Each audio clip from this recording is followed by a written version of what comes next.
ในสร้างไงกันคอยกดมาแต่เมื่อวานแต่พอเขาว่าสิให้เจ้ามาแต่เมื่อวานนี่พุ่นเราก็เฮ็ดอยู่พุ่นเพิ่นเจ้าขึ้นมาแต่วันเสาร์มื้อวันเสาร์เนาะเจ้าเฮ็ดเวียกอยู่พุ่นบ่แม่นบ่อยู่นี่หลังตรงนั้นด้วยอ๋อเฮือนบ้านอันนั้นบ่เก่งหลวงครับบ่มืดเลยมืดโทรศัพท์คั่นน่ะบ่ภาพบ่ได้บ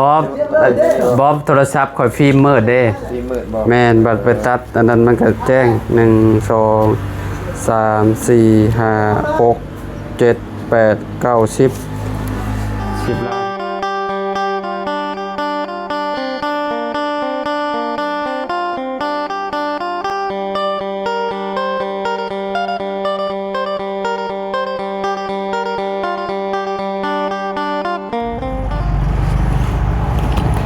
สบายดีสวัสดีพ่อแม่พี่น้อง FC เบิร์ดสุขุสุคนเนาะมาว่าสิอยู่ในและกระต่างประเทศพ่อแม่พี่น้องเนาะมาพบมาพอกันเนาะกำเฮายามเช้าๆพี่น้องเนาะอยู่ที่บ้านตอนนี้เฮายังอยู่เฮือนน้องใจดีเพิ่นพี่น้องเนาะมาเปิดคลิปอยู่พี่น้องเนาะมาขึ้นบ้านใหม่ใส่หญ้าเตรียมทางน้องเลี้ยงเพิ่นพี่น้องเนาะก็บ่ฮู้ว่าคือแนมขึ้นไปพุ่นคือยังบ่เห็นคนมาพี่น้อยเนาะแบบว่าเพิ่นน่าสิเว้าคนมาประมาณช่วงประมาณ 8 โมงบ่หรือว่าแนวใดพี่น้อยเนาะเฮามานี่ก็ประมาณ 6 โมงปลายแหละพี่น้องเอ้ยแต่ก็ยังบ่เห็นคนหั่นน่ะเนาะเจ้าภาพเพิ่นสงสัยแต่งโตอยู่พี่น้อยเนาะอยู่เฮือนแม่ตู้เพิ่นพุ่นแหละพี่น้อยเนาะเดี๋ยวเฮาจังเข้าไปเบิ่งนำกันเนาะว่าเพิ่นเฮ็ดอยู่เฮ็ดกินแล้วละบ่เนาะพี่น้องเนาะโอเคไปเบิ่งไปชมกันอยู่ไปพี่น้องเนาะเดี๋ยวข้ามไปเบิ่งทางเฮือนแม่ตู้เพิ่นพู้นแหละพ่อแม่พี่น้องเนาะว่าสิเป็นจังไดอาหารการกินเนาะไปเบิ่งไปชมกันพี่น้องไปมาพี่น้องเนาะทางงูเหิมก็มื้อนี้หับเป็นเชฟอีกคือเก่าบ่จักพี่น้องเนาะมาแต่เช้าเลยมื้อนี้เนาะอ๋อเดี๋ยวบายดีลุงมาใส่เส้นนั่นพอดีเลยยังนี่ลุงโดยข้าวปุ้นบ่บ่แม่นข้าวปุ้นเพิ่นสิพัดเส้นร้อนผัดเส้นร้อนโดยยังบ่ได้ใส่ของปรุงมาเลยโดยสบายดีเด้อโดยมียังแค่หม้อยังใช่ลุงหม้อต้มเครื่องในต้มเครื่องในคนมาจากโมงก่อนนี่จังวะยังมี8 โมงบ่ฮะไอ้บวงฮะ2 โมง12 โมง2 โมง2 โมงเอา8 โมงจังว่าค่อยคุยกันว่าจะสรุปนี่เป็นสิมาจะมุกคือบ่ปีนลงในตัวนี้มันคือบ่อ๋อสิพัดเส้นร้อนเนาะอ๋อตหมูนี่เนาะลุงโอ้หมูน้อยเอาค่อยคิดว่าเครื่องหมูเป็นโตน่ะเพิ่นต้มเนาะไปมาพี่ก่อนจ้ะว่าอยู่ที่แม่แล้วเปิดตัวสมาชิกใหม่แล้วเด้อใช่สมาชิกน้องแล้วบอกว่าน้องข่อยจะไปที่ไหนเลยพิซาชุกี้โดยสบายดีเด้อเอ้ยสบายดีโดยสบายดีโดยกำลังอันนี้อยู่เนาะพี่ทางตู้สบายดีตู้โดยพี่น้องเอ้ยเนาะสวัสดีโดยลาบโอ้ขังได้ลาบแบบนี้เนาะใกล้ชิดแล้วแล้วเนาะลาบผักแบบนี้โอเคอยู่แซ่บอยู่พี่น้องเลยเนาะพี่มันอยู่ช้าๆพี่บอกโดยอยู่ในกระจกตัวใดก็กระจกนะตุ๊กอ๋อฮะอยู่หม้อน่ะอ๋อนี่อ๋อโอเค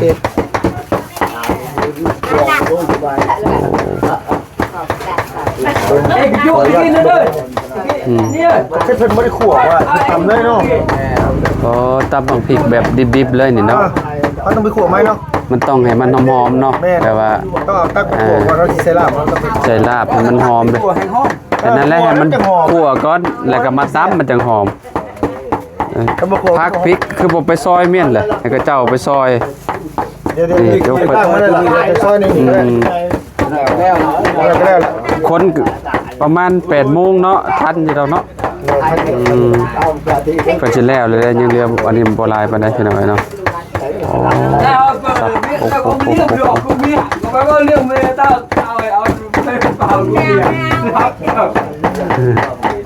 น้องเลี้ยงเพิ่นไปใส่อยู่เทิงบ่กำลังแต่งโตอยู่คักพี่น้องเอ้ยปุ๊ต้องหาหมอใหญ่มาต้องลาบเส้นหมอ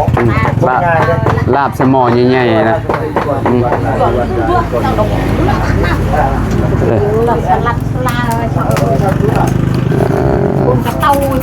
แพ็คข้าว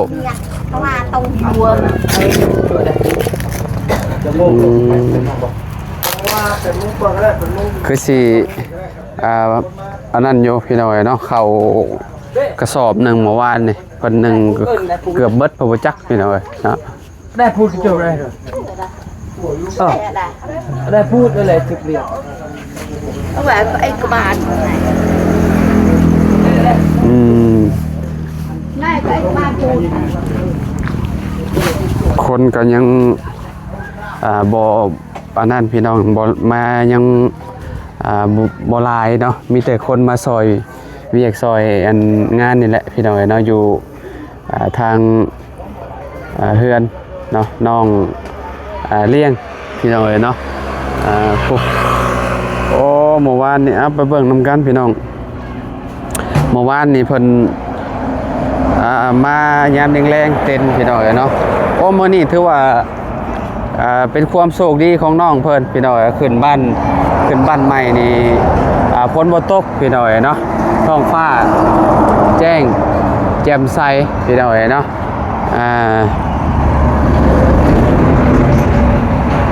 เบาดีมาพี่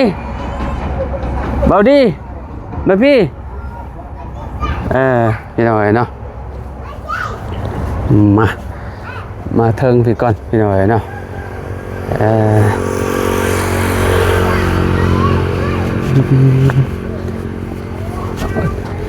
จะโมงนี่คนมา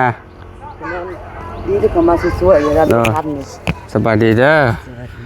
โดยมาช่วยๆบ่โดยยันบ่ทันเอาไปกินยันบ่ทันประมาณ8โมงแล้วเนาะเป็นของ9โมงก็ไป8โมง9โมงแม่นโอเคแล้วครับผู้แคนแล้วก็อันนั้นคือบ่เห็นเอาขึ้นไปไหว้อยู่เทิงจ้ะคือปลาไหว้อยู่ในหลุมมากล้วยบางอย่างได้แต่มากล้วยนี่บ่โดยเฮ็ดธรรมดาเด้เอาได้แต่มากล้วยก็โอเคแล้วขึ้นไปไหว้อยู่เทิงนั่นแหละไหว้อยู่ห้องนอนห้องหยังก็ได้แล้วขาดบ่ได้มากล้วยนี่แหละดีแล้วไปดีเด้อบ่ไร8โมงเพิ่นว่า8โมง9โมงพอดีแหละสำนั้นน่ะเอาไว้อยู่วันนี้เนาะอยู่แจอยู่หยังก็ได้ไว้วันนี้เนาะสำนั้นแหละเรียบร้อยพี่น้อยเนาะปูเมื่อวานเลยลูกสาวอันนั้นบ่จักรถซื้อยังแต่งโตอยู่บ่จักแล้วเห็นแล้วขับรถห้องก็เปิดปลาไว้เลยเปิดปลาไว้เลยมาอัดคืนโอ้เขาก็ลืมเขานั่นนี่ชายไทยเขาลืมไปบอกเขาประตูก็เปิด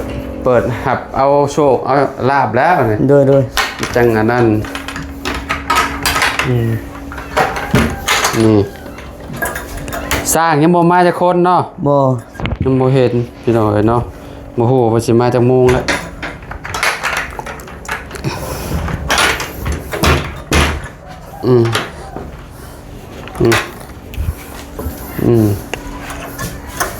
คือบ้านนี้เปิด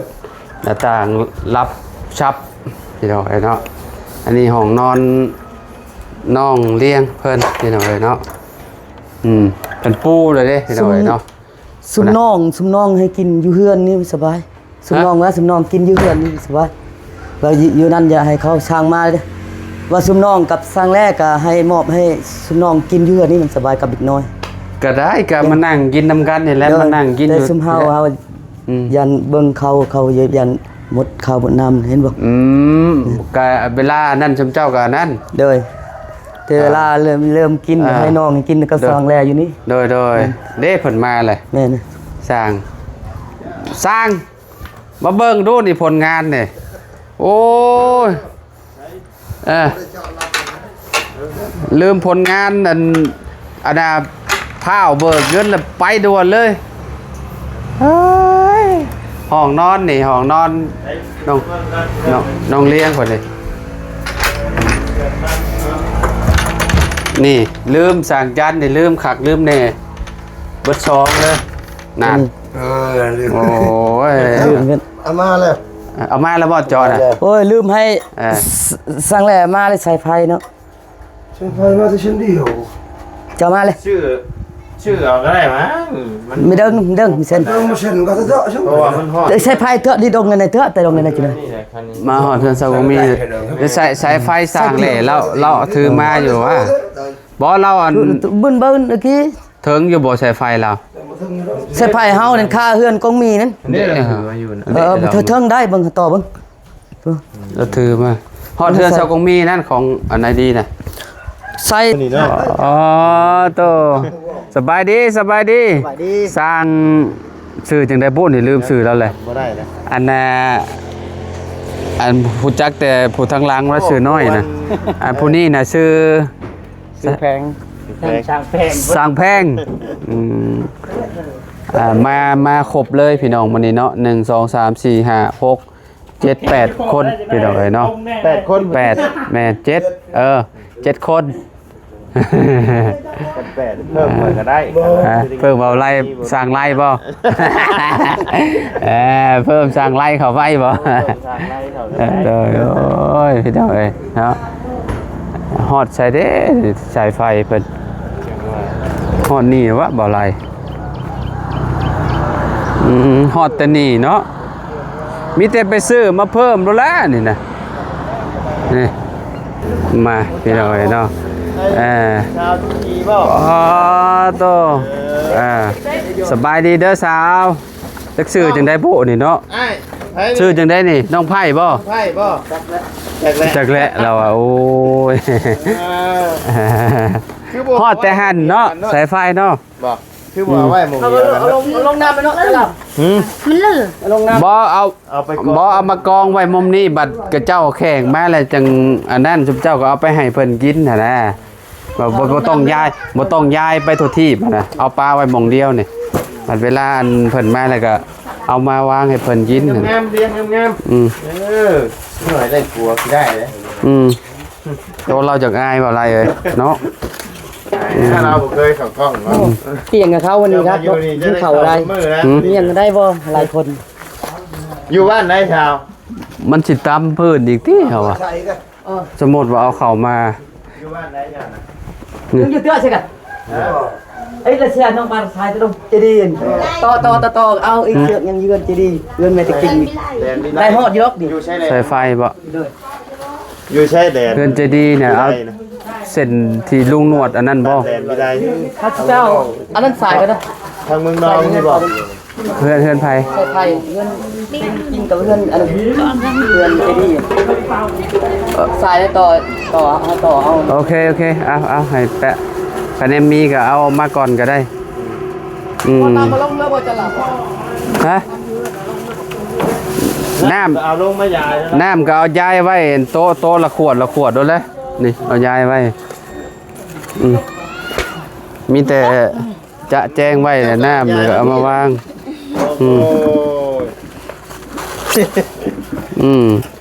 เอาซึ่งเอ้ยเจ้ากระเจ ซึ่ง ซึ่งบ่ เจ้าซึ่งแล้ววะ ซึ่งนี่ซึ่ง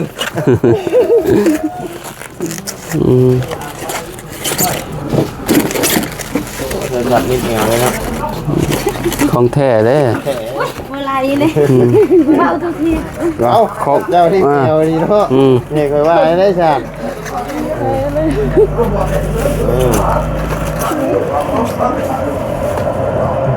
บาสุกี้เพิ่นไปเผาโรงงานให้แฟนเพิ่นมาอันนี้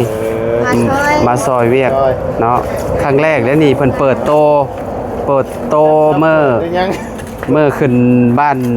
เนาะ ใหม่น้องเลี้ยงเดี๋ยวหน่อยเนาะแม้นแหละเห็นลุงเหิมเว้าอยู่แต่ว่าเพิ่นอยากอายหน่อยนึงว่าซั่นเนาะ ชื่อแล้วก็ยังบ่บอก จะหม้ออยู่ที่ น้อยเยอะ อย่าแล้วเนาะเห็นหน้าเราเลยโอ้พากันเอามากองอันนั้นเนาะ ไผเอาอีหยังมานี่บ่ต้องเอามาเด้อ ขี้เหงื่อบ่ ตามหน้าเด้อผม มันหลายคนอันนั้นมันอันนั้นที่เนาะจะหน่อยกินเส้นผมนี่มีเส้นผมนี่อันนั้นแหละแขะเลย ใส่ข้าวกล่องใส่กล่อง ได้นี่เด้เนาะย่านบ่ทันเนาะ แม่ก็แนมคนหน่อยกับบ่ทัดอยู่ดอกบ่เป็นหยังดอกคือบัดนี้มาบัดนี้มีแต่ ให้เบาไล่มาเป็นมือกล้องให้ก่อนจ้ะเนาะหน่อยหนึ่งเดี๋ยวสิมอบเงินค่าสร้างก่อนเบาไล่แปลว่าเพิ่นมาช่วงยามเช้าๆนี่พอดีบ่มีคนหั่นน่ะเนาะมันจังบ่วุ่นวายพี่น้องเอ้ยเนาะเอาเบิ่งหน้าจับเงินกับกุ้ย มาเต็มเลย เลยโอเคเนาะเอาเงินในสร้างไงก่อนค่อยกดมาแต่เมื่อวานแต่พอค่อยว่าสิให้เจ้ามาแต่เมื่อวานนี่พุ่น เอาก็เฮ็ดอยู่พุ่นเพิ่นเจ้าขึ้นมาแต่วันเสาร์มื้อวันเสาร์เนาะ เจ้าเฮ็ดเวียกอยู่พุ่นบ่ แม่นบ่อยู่นี่หลังจากนั้นเลย อ๋อเฮือนบ้านอันนั้นบ่เก่งหลวงครับบ่ มืดขนาดนั้น โทรศัพท์คั่นน่ะ บ่ภาพมันบ่ได้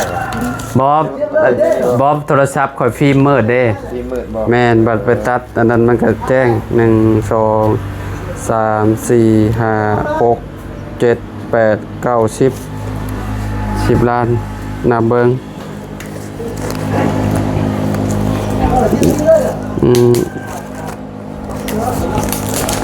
เงิน10ล้านก็คือว่าแบบใบ50,000ก็คือว่าปักหลายแค่นั้นเลยเนาะ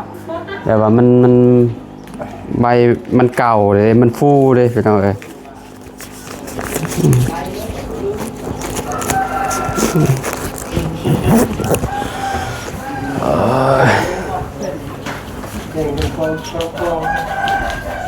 จ่ายเงินส่วนที่เหลือคือจบแล้วบัดนี้พี่น้องเอ้ยแล้วเรียบร้อยเดี๋ยวเงินโบนัสเดี๋ยวจังว่ากันเนาะเดี๋ยวให้ช่างเพิ่นรับประทานอาหารก่อนกินข้าวให้บิ่มก่อนเนาะจะหน่อยเห็นเงินเซอร์ไพรส์เพราะว่าข้าวเนาะ จะบ่กินฮอดข้าวได้เนาะดีใจได้เมื่อเลยได้เนาะช่างน้อยช่างไส้ช่างนะแม่นบ่สะเนาะสะแล้วก็แพงบ่แล้วก็ช่างจันช่างจิตเปิดฉากน้อยเลยกินกล้วยเลย หิวกล้วยเลยหิวข้าวแล้วจักนี่เนาะอดเอากับเจ้ากำลังอันนั้นอยู่กับเจ้ากำลังเฮ็ดแนวอยู่แนวกินอยู่ลาบซีนลาบแบบว่าแบบนี้ได้บ่อะไรลาบแบบว่าซับมุนๆน่ะเด้แซ่บเด้อแบบนั้นเนาะแล้วแต่คนมักคือว่าเนาะ รับที่หรือรับแรก เดี๋ยวให้สร้างเพิ่นนับเงินก่อนจักหน่อยเราสินับขาดนับเกินเลยคืนเฮาเนาะว่าอะไรคนลงไปรถน้องเลี้ยงคนลงไปไว้อันอยู่ลุมพุ่นแหละน้ำนะเป๊ปซี่ก็เอาไปไว้โต๊ะละอันขวดละขวดเนาะถึงอยู่บ่สายไฟน่ะไปยืมมาน่ะฮอดแล้วบ่มาเจาะให้แล้วจะหน่อยเพิ่นสิบ่มีเวลานะพี่น้องเอ้ยเนาะยันแบบว่าเพิ่นสร้างแลเลยบัดจบงานจบหยังแล้วยันแบบครบเนาะโอเค10ล้านกีบพี่น้องเอ้ยเนาะครบตามจำนวนเนาะถึงบอกสายไฟไอดีโอเคเดี๋ยวจังว่ากันเด้อสร้างเด้อมาขอบใจว่าลายเนาะทางน้องๆเพิ่นกำลังโคตรน้ำอยู่พี่น้องโอ้เจ้าภาพมันนี่โอ้ยพาวยังกระดอกกระเดียเนาะอันนี้โอ้ยเนาะ พลาดต้องหัน ค่อยๆเลยสิพาวตุ้มตั้มจะน้อยขึ้นบ้านใหม่แล้วโอ้ยพี่น้องเนาะพลาดเพื่อนบ่ซั่น พอแล้วมันเต็มโต๊ะแล้วก็ย้ายเลยมันมีแต่เอาน้ำนะแม่นเอาน้ำหวานน่ะไปวางอย่างละขวดนะอยู่หั่นน่ะเป๊ปซี่นะสบายดีปะลุงเนี่ยมีแต่เอาน้ำเป๊ปซี่ไปวางไว้บัดมันขาดมันยังอะไรก็จะเอาลงไปให้กับเจ้ากินอีกแหละน้ำในนะตัวอย่างตึงตั้งเลยไป